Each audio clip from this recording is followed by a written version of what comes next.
자, 오늘 창세기 3장 1절부터 7절까지 말씀을 가지고 저는 틈을 주지 맙시다 라는 제목으로 말씀을 드리고자 합니다. 여러분 혹시 튤립의 나라 혹시 어딘지 아십니까? 네, 네덜란드입니다. 그렇다면 여러분 풍차의 나라는 또 어디일까요? 네, 그렇죠. 여기도 네덜란드입니다. 자, 이렇게 튤립의 나라요 풍차의 나라인 이 네덜란드, 우리 이렇게 이 나라를 그렇게 알고 있지만 또 다른 이유로 우리는 이 네덜란드를 매우 친숙하게 여기는 나라입니다. 2002년 월드컵 때에 우리 축구대표팀을 이끌었던 바로 히딩크 감독이 바로 이 네덜란드 사람이었죠. 자, 그런데 오늘 그 얘기를 하려고 하는 게 아니라 그보다 우리가 좀 더 친숙하게 다가오는 하나의 이야기를 여러분에게 들려지고자 함입니다. 먼저 이 네덜란드에 대해 잠깐 말씀을 드리면, 이 네덜란드는 전 국토의 27%가 바로 지표면이 해수면보다 낮게 되어 있는 그런 나라라고 합니다. 즉, 이 땅이 해수면보다 더 낮아서 그 바닷물이 덮으면 그 땅의 27%가 다 물에 잠겨버리는 그런 나라라는 얘기입니다. 그래서 아래의 또는 지하의 라는 뜻을 갖고 있는 네더라는 그런 단어와 또 땅을 의미하는 랜드라는 단어와 합쳐져서 바로 네덜란드가 됐다라고 말하기도 합니다. 그러다 보니 이러한 특성을 가진 나라 이 네덜란드에서 매우 유명한 이야기가 하나가 전해지는데, 그것이 바로 뚝을 맞고 마을을 지킨 소년 이야기입니다. 여러분도 익히 알고 있는 내용이겠지만 잠깐 그 내용을 소개해드리면, 한 소년에게 부모님들이 심부름을 시켰습니다. 소년은 그 부모님의 말씀을 따라서 심부름을 가고 돌아오는 길이었죠. 그런데 그날은 마침 한겨울이었고 매우 추운 날씨였습니다. 그 소년이 그렇게 심부름을 갔다 오는 사이 그 소년은 마을을 덩 보호하고 있는 뚝의 한 곳에서 물이 새고 있는 것을 발견했습니다. 그래서 이 소년은 그것을 그냥 지나치려고 했는데, 생각해 보니 만약 저 물이 새서 저 뚝이 무너지면 내 집과 내 가족은 물론 온 마을이 쑥대밭이 되겠구나 라는 생각이 번뜩 들며 그 새어나는 물을 향해서 다가가 막기 시작했습니다. 흙으로 막아보고 안 되자 돌로도 막아보고, 그것도 안 되자 이젠 스스로 자신의 손가락을 넣어보고, 점점 넓어지는 가운데 주먹을 넣어보고 팔뚝까지, 그리고 온몸으로 그 새어나는 물을 막고 있었습니다. 소년의 집에서는 소년이 돌아올 때가 됐는데도 여전히 돌아오지 않는 그 소년을 걱정하면서 마을 사람을 동원해서 함께 찾아 나섰습니다. 한참을 찾아 헤매다가 뚝 밑에서 구멍을 막다가 얼어 죽어 있는 한 아이를 발견했습니다. 바로 그 소년이었던 거죠. 추운 겨울 온 힘을 다해서 물이 새는 뚝을 온몸으로 막고 있었던 그 소년은 결국 그렇게 생명을 잃었던 것입니다. 그리고는 마을을 구했죠. 우리가 익히 배우고 들어서 보았던 이 이야기의 주인공, 그 이름은 바로 한스 브링크입니다. 1950년이 돼서야 바로 스파른담과 마두르담 할링겐에 바로 이 소년에 대한 동상이 세워졌다라는 이야기가 있습니다. 왜 1950년이냐? 이 이야기는 이전부터 이미 있었다라고 해요. 그런데 왜 1950년에 세웠냐면, 많은 사람들이 진짜 이 이야기가 사실인지를 보려고 그렇게 찾아왔기 때문입니다. 그래서 네덜란드 정부에서 그 소년의 동상을 그때 세웠다는 얘기입니다. 즉, 이 이야기는 사실이 아니라 소설 속의 이야기라는 얘기입니다. 자, 그렇지만 우리가 이 이야기를 통해서 알고자 하는 내용, 그것은 바로 이 소년이 막았었던 그 뚝의 자그마한 구멍, 그 틈새, 그것이 점점 커지면 결국 그 뚝은 무너지고 온 마을, 모든 사람들이 큰 위험에 처할 수 있다는 사실입니다. 그래서 우리는 그 작은 틈을 신속히 메꾸지 않으면 안 됩니다. 아니, 더 좋은 방법은 아예 그런 틈새가 생기지 않도록 처음부터 단단하게 그 뚝을 세워야만 합니다. 오늘 성경은 바로 그 작은 틈을 비집고 들어오는 사탄의 위험성을 경고하고 있습니다. 먼저 본문 1절을 보면 이렇게 기록하고 있죠. 그런데 뱀은 여호와 하나님이 지으신 들짐승 중에 가장 강교하니라.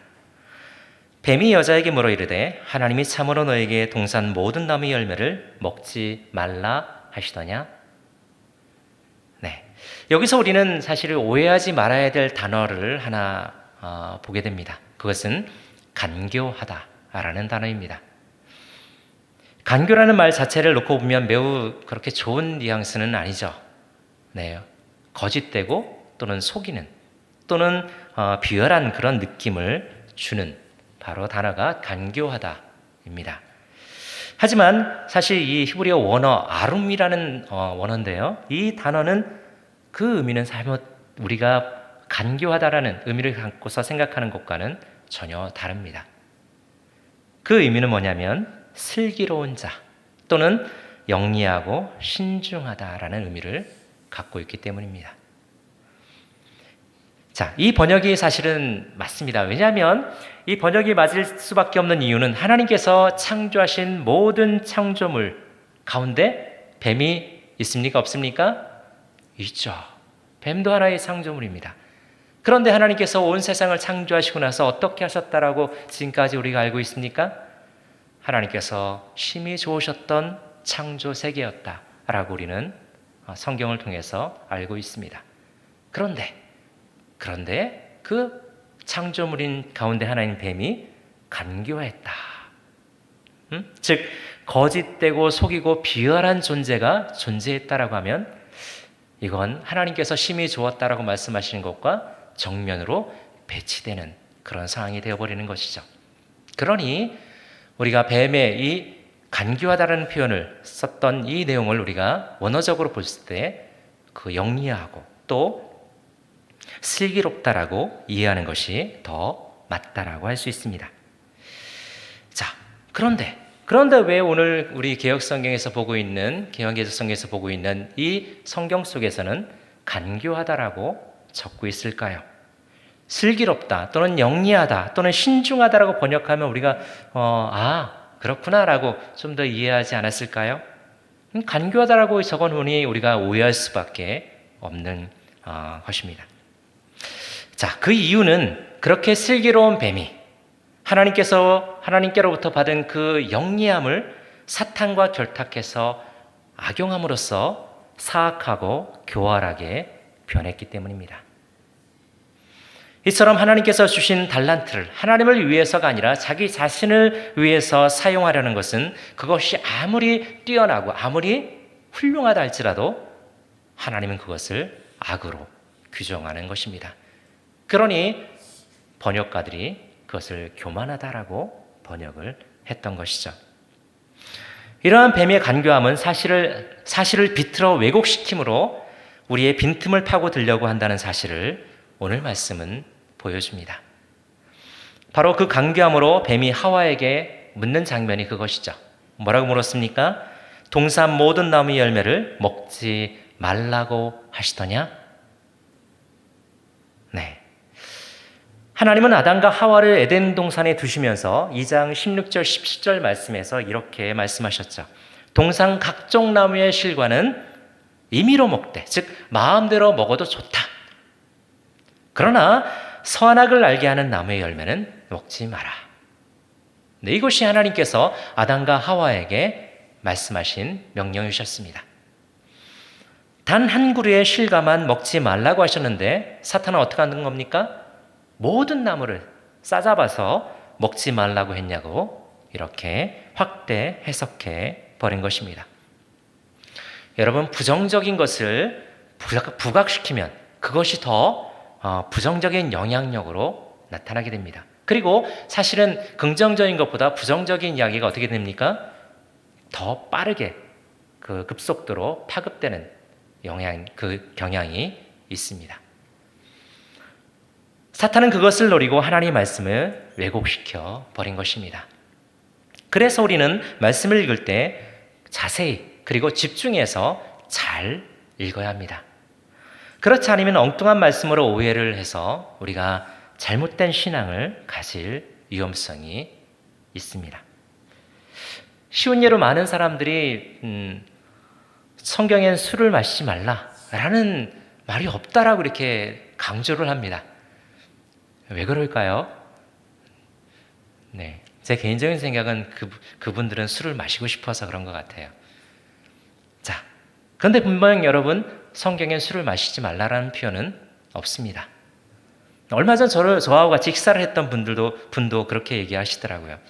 그러면서 그 자리에서 술을 시켜서 마시려고 하는 그런 모습을 봤는데, 네, 제가 못하게 했지만 하여튼 그분에게 제가 그렇게 말씀을 드렸어요. 맞습니다. 성경엔 술을 마시지 말라는 말은 없습니다. 그렇지만 술을 보지도 말라라고 성경은 말씀하고 있습니다. 라고 했습니다.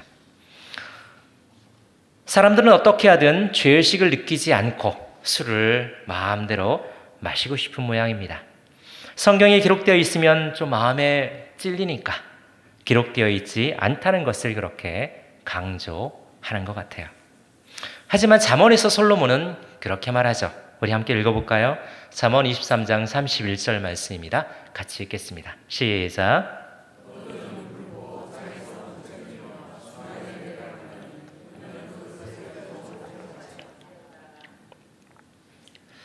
네. 잠언 23장 29절부터 35절까지의 말씀을 여러분이 보시면 이 술 취한 자의 그런 모습을 아주 명확하게 잘 그려놓고 있습니다. 그래서 혹시 술에 대해서 물어보는 분들이 계시면 꼭 잠언 말씀 23장을 펴서서 읽어주시면 오히려 더 좋을 것 같아요. 자, 이렇게 말씀을 보여드리면 이번엔 술 취하지 말라고 했지 어디 술 먹지 말라라고 했냐? 라고 또 따지기도 합니다.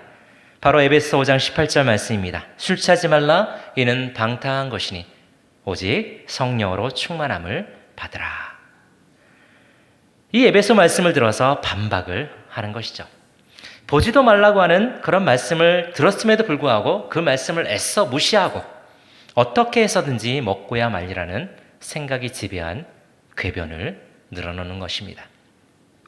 술 취하지 말라고 하신 에베소 5장 18절 말씀의 핵심, 네, 여러분 그 핵심은 술 취하지 말라는 데 있지 않은 것이죠.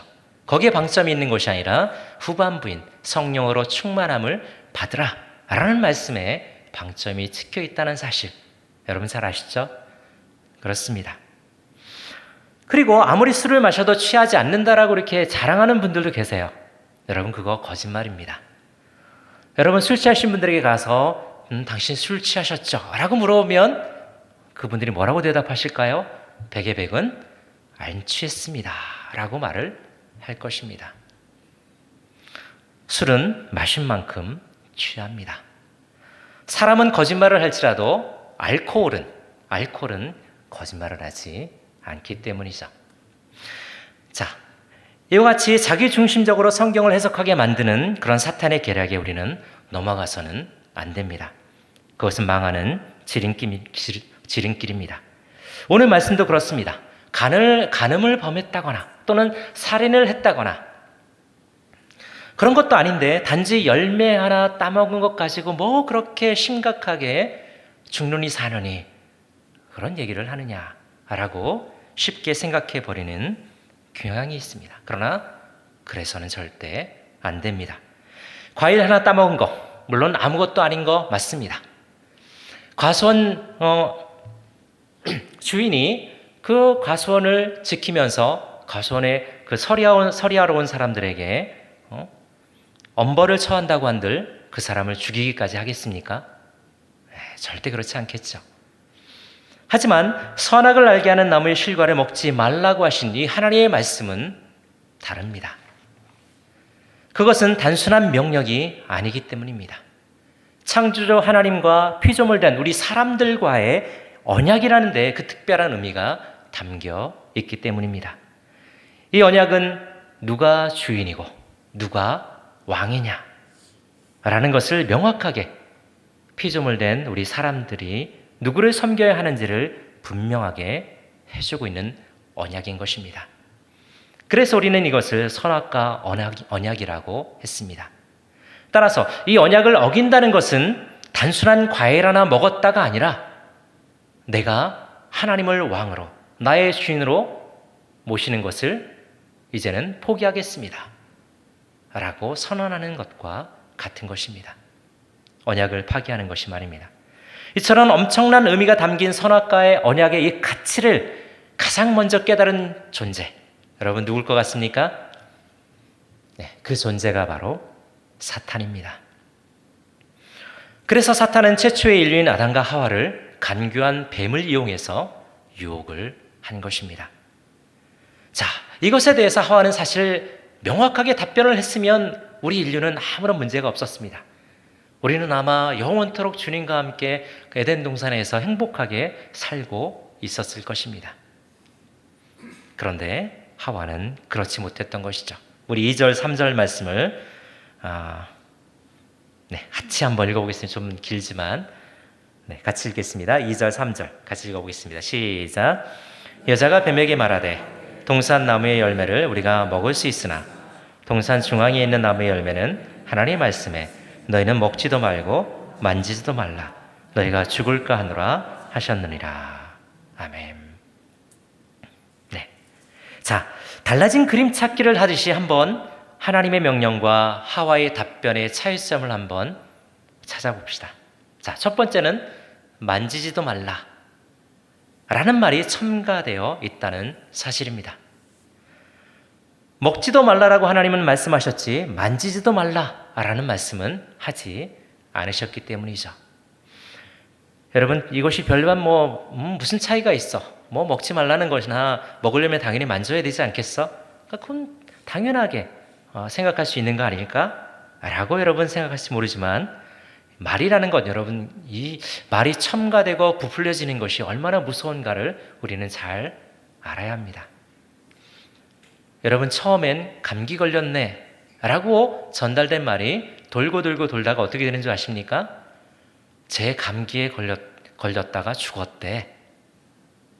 이렇게 말이 와전되는 경우도 있다는 사실.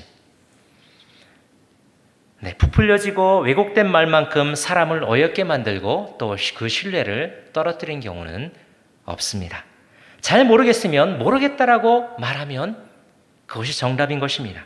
대충 들은 것을 마치 정확히 아는 것인 양 말을 해버리면 처음 말을 한 그 사람이 그것을 들었을 때, 그 변형된, 와전된, 또 첨가되고 부풀려진 말을 들었을 때 그 사람은 매우 엄청난 충격을 받게 될 수도 있는 것입니다. 그래서 우리는 말 조심을 해야 합니다. 두 번째 차이점은 우리가 너무나 잘 아는 것처럼 하나님께서 죽는다, 정령 죽으리라 라고 하셨던 말씀과는 다르게 하와는 죽을까 하노라 라고 말을 바꿔버렸다는 사실입니다. 하와는 웬일인지 죽을까 하노라 함으로써 불확실한 것으로 하나님 말씀을 가려버렸습니다. 순화시켜버렸습니다. 먹어봐야 알 것 같다는 것입니다. 여러분, 독약을 놓고 죽는지 안 죽는지 한번 먹어보는 사람 여러분 있습니까? 없습니까? 네, 그런 사람 없죠. 우스갯소리로 여러분 덴저, 위험물이라고 써놓은 그 말을 많은 사람들이 웃긴다고 단거라고 여러분 그렇게 해서 먹었다 그런 얘기 들리지 않습니까?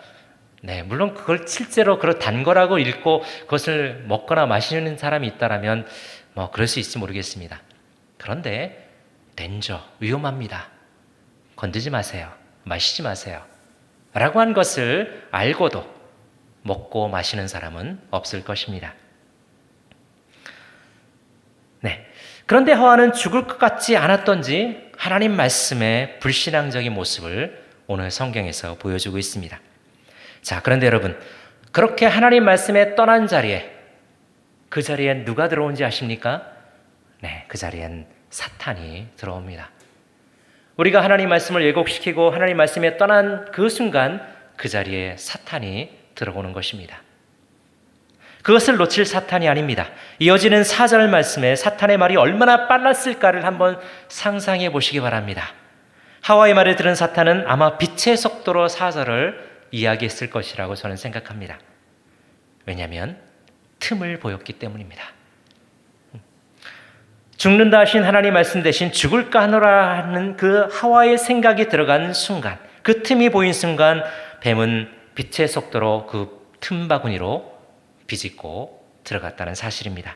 우리 4절 같이 한번 읽어보겠습니다. 4절 시작. 뱀이 여자에게 이르되 너희가 결코 죽지 아니하리라. 네. 결코라는 단어에 우리는 주목해 봐야 합니다. 사탄은 죽을까 하노라는 하와의 미적지근한 그 생각 속에 확고하게 죽지 않을 거야. 어떻게? 결코 너는 안 죽어. 그러니 먹어도 돼. 괜찮아. 네, 세상은 목소리 크고 우기는 사람이 이긴다 라고 말합니다. 거기다가 확신 있게 말하는 사람이라면 백전백승입니다. 확신이 없는 사람은 확신을 갖고 단호하게 말하는 사람 앞에 100% 지게 되어 있습니다. 아니, 확실하다고 믿었던 것도 더 확실 있게 밀어붙이는 사람, 우기는 사람, 목소리 큰 사람, 아니야, 내 말이 맞아 라고 그런 외치는 사람 내 말에 그것이 계속 듣게 되다 보면은 내가 잘못 알고 있나? 내가 잘못 생각했나? 라고 의구심을 갖게 되는 경우도 있습니다. 여러분, 거기다가 달콤한 미끼까지 던진 그런 말씀이 오늘 본문 5절 말씀입니다. 5절은 이렇게 기록하죠. 너희가 그것을 먹는 날에는 너희 눈이 밝아져 하나님과 같이 되어 선악을 알 줄 하나님이 아심이니라. 네, 재미있죠? 뱀은 너희라고 했습니다. 뱀 앞에 누가 있었습니까? 하와만 있었는데 너희라고 말하고 있죠. 네, 재밌는 표현입니다. 뱀은 알고 있었던 것이죠. 하와가 넘어가면 인류가 그렇게 넘어간다는 사실을. 죽지도 않는데 눈도 밝아지고 하나님과 같이 되어 선악을 알게 된다고 뱀은 미끼를 더 던진 겁니다. 여기엔 사탄의 두 가지 전략이, 계략이 숨어 있습니다. 하나는 하와의 허영심을 부추긴 겁니다. 왜? 먹으라고. 그리고 두 번째는 하나님과의 신뢰를 끊어버리는 것입니다. 죽지 않을 뿐 아니라 눈이 밝아져 하나님처럼 되어 선악을 알게 된다고 하니 얼마나 좋을까요? 눈이 밝아진다는 것, 그것은 저처럼 안경을 쓰고 잘 앞이 안 보이시는 분들, 안경을 안 쓰면 멀리 못 보는 분들, 그분들에게 안경을 벗어도 저 멀리까지 잘 보게 해드립니다. 그런 말이 아니죠.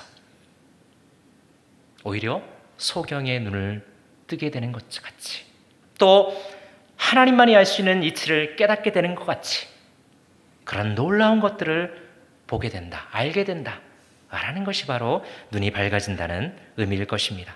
그러니 얼마나 좋겠습니까? 사탄은 하와의 허영심을 한껏 부풀려 놓은 것입니다. 왜? 자, 이 선악과 먹어봐. 네가 그렇게 돼. 자, 그러면서 사탄은 하와로 하여금 하나님에 대한 신뢰를 금이 가게 만들었습니다. 선악을 알게 하는 나무의 실과를 먹으면 하나님처럼 될 것을 하나님이 아셨다라고 말했기 때문입니다. 왜? 하나님을 알고 있었어. 이미 그 선악과를 먹으면 하나님처럼 된다는 사실을 알고 먹지 못하게 했다라고 하와는 생각하게, 사탄은 그렇게 만들어버린 것이죠. 그러니 하와는 이렇게 생각했을 것입니다. 아, 그랬구나. 그래서 하나님께서 이것을 못 먹게 만들었구나. 그렇게 좋은 걸, 하나님처럼 되는 것을, 이렇게 좋은 것을 하나님은 왜 못 먹게 했을까? 하나님과 사이를 금이 가게 만드는 사탄의 계략이었던 것이죠. 이러한 사탄의 계략은 불행하게도 성공을 거둡니다. 그것이 6절입니다. 다시 같이 6절 같이 읽겠습니다. 시작. 여자가 그 나무를 본즉 먹음직도 하고 보암직도 하고 지혜롭게 할 만큼 탐스럽기도 한 나무인지라. 여자가 그 열매를 따먹고 자기와 함께 있는 남편에게도 주매 그도 먹은지라. 아담과 하와는 늘상 에덴 동산을 거닐었습니다. 그리고 그 동산에 있는 모든 실과가 아닌 선악을 알게 하는 나무의 실과를 제한 모든 것들을 자유롭게 먹으며 즐겼습니다. 얼마나 좋았을까요? 네. 그리고 늘 보는 것이 동산 중앙에 있는 생명나무와 선악을 알게 하는 나무의 실과였을 것입니다. 동산 중앙에 있다는 얘기는 늘 좌를 걷든 우를 걷든 위로 올라가든 내려가든 그 동산을 바라보면서 항상 그것을 보지 않았겠습니까? 그리고 생명나무의 실과는 날마다 먹었을 거예요. 바로 그 옆에 있는 선악을 알게 하는 나무의 실과를 그들도 보면서 그동안 이 아담과 하와는 어떤 생각을 했을까? 모르겠습니다. 어떤 생각을 했을지. 그런데 분명 이 뱀에 유혹했을 때의 그 상황 이전과 이후는 분명 다르게 그 실과가 보였습니다. 어떻게? 먹음직도 하고 보암직도 하고 지혜롭게 할 만큼 탐스럽기도 하게. 그렇게 선악을 알게 하는 나무의 실과가 보였다라는 사실입니다. 후에 요한은 이것을 세상의 것들이라고 표현해 놓고 있습니다. 바로 요한일서 2장 15, 16절 말씀에서 그렇게 말하고 있어. 육신의 정욕과 안목의 정욕과 이생의 자랑이다라고 말입니다. 바로 그것을 아담과 하와는 보게 된 것입니다. 그리고 그것을 먹고 말았던 것이죠. 사탄의 그 사탕발림에 그 열매가 먹고 싶어진 것입니다. 그렇게 아담과 하와는 선악과를 따먹고 인류 안에 그런 죄악이 들어오게 됐습니다. 그리고 여러분 재미있게도 성경은 7절 말씀에 그들의 눈이 밝아졌다 라고 표현해 놓고 있습니다. 같이 한번 읽어볼까요? 7절 말씀 같이 읽겠습니다. 시작. 이에 그들의 눈이 밝아져 자기들이 벗은 줄을 알고 무화과나무 잎을 엮어 치마로 삼았더라. 사탄의 말이 여러분 맞은 걸까요? 눈이 밝아진다고 했지 않습니까? 아닙니다. 틀렸습니다. 하나님처럼 된다고 사탄은 말했습니다. 선악을 알게 된다고 말했어요. 그런데 눈은 밝아졌는데 도리어 부끄러움을 알게 되었고 도리어 숨어버리게 되었습니다. 아담과 하와가 알게 된 것, 그것은 바로 그동안 몰라도 됐던 아무 문제가 없었던 죄를 알게 된 것입니다. 그 죄는 결코 하나님으로부터 온 것이 아닙니다. 그럼 누구로부터 왔을까요? 네, 사탄으로부터 온 겁니다. 하나님은 죄가 무엇인지조차 모르는 거룩한 분이시지 않습니까? 아담과 하와는 하나님처럼 된 것이 아니라 사탄처럼 된 것입니다. 그것이 우리 사람들의 본성이죠. 질투심, 시기심, 이기주의. 하나님의 속성과는 너무나도 거리가 먼 것들입니다. 하나님에겐 없는 것들이시죠. 그런데 우리가 그것을 가지게 됐어요. 하나님은 결코 그런 것들을 주신 적이 없습니다. 그래서 바울은 우리가 예수님 믿기 전에 뭐라고 했냐면 우리는 본질상 진노의 자녀들이었다라고 에베소서에서 표현해 놓고 있습니다. 하나님의 자녀이기 전에 우리는 본질상 진노의 자녀였다는 사실입니다. 그래서 아담과 하와가 선악과를 먹는 그 비통한 장면을 우리가 한 절로 표현해 본다면 아마 잠언 7장 22절 말씀일 것입니다. 우리 함께 잠언 7장 22절 말씀 함께 읽어보겠습니다. 같이 읽겠습니다. 시작. 젊은이가 곧 그를 따랐으니 소가 도수장으로 가는 것 같고 미련한 자가 벌을 받으려고 쇠사슬에 매이러 가는 것과 같도다. 네. 이 말씀은 음녀가 호리는 말로 호릴 때 넘어가서 그 음녀의 말에 혹하고 넘어가서 그 음녀를 따라가는 그 사람을 향해서 이렇게 말씀해 놓고 있는 겁니다. 소가 죽는 줄도 모르고 도수장으로 끌려가는 것 같다. 네.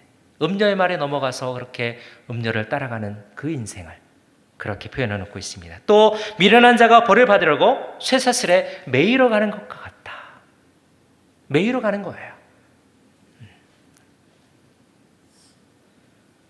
아담과 하와가 바로 그런 사탄의 유혹에 넘어가서 그런 모습이다라는 것을 들려주고 있습니다. 그렇게 아담과 하와는 온 인류의 원죄라는 낙인을 찍어버린 것입니다. 이 엄청난 결과의 시작이 어디서부터 된 것일까요? 네.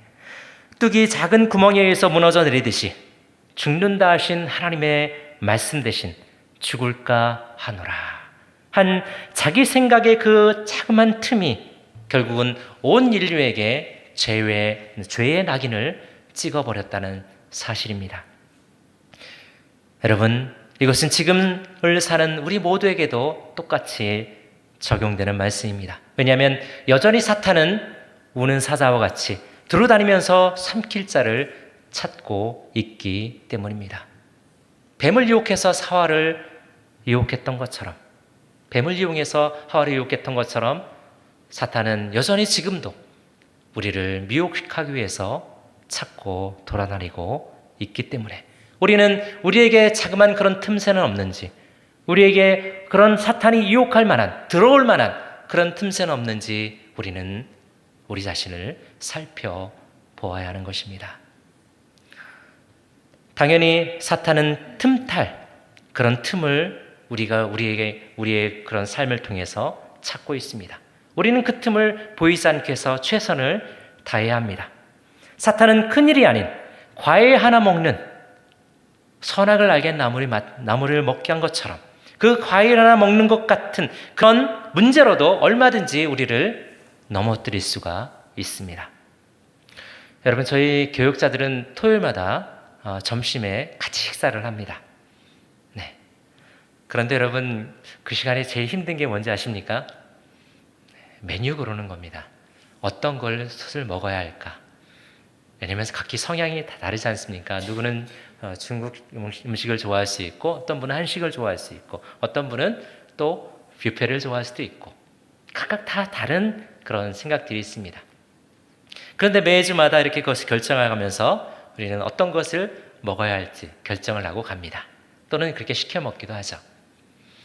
자, 만약에 각자의 그런 생각대로, 각자가 갖고 있는 마음대로 그 시간에 서로의 생각을 주장하고 서로의 말만 앞세우고 했다라고 하면 아마 서로 불키고 싸우고 다툼이 일어났을 겁니다.